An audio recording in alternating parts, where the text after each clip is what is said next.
થોડા દિવસ પહેલા હું સમાચારમાં જોતો હતો, કોઈ બેન આપણે કલાકાર છે કિંજલ દવે ને, બ્રહ્મ સમાજમાંથી આવે છે, એ બેને કોઈ શાહ પરિવારમાં લગ્ન કરવાની સગાઈ કરી તો એમના બ્રહ્મ સમાજે આખા પરિવારને પોતાના સમાજમાંથી બહાર કરી દીધો. જોયું ને તમે? આજે આદિવાસી સમાજની આપણી બહેનોને તમામ સમાજના લોકો લઈ જાય છે. સૌરાષ્ટ્રમાં પણ લઈ જાય છે, બીજા રાજ્યોમાં પણ લઈ જાય છે કે નથી લઈ જતા? બધાના ગામોમાંથી લઈ જાય છે. આપણા ગામના છોકરાઓ ભણી ગણીને નોકરી મેળવીને આવે છે, એમને જયારે પરણવાનું હોય છે તો બીજી જાતિવાળા આપણા લોકોને કોઈ બેન આપે છે?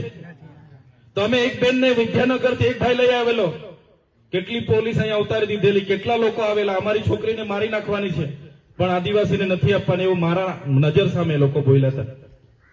તો એક સમાનતાની ધારાની વાત થાય છે, યુસીસી ની વાત થાય છે, ને અમારા લોકો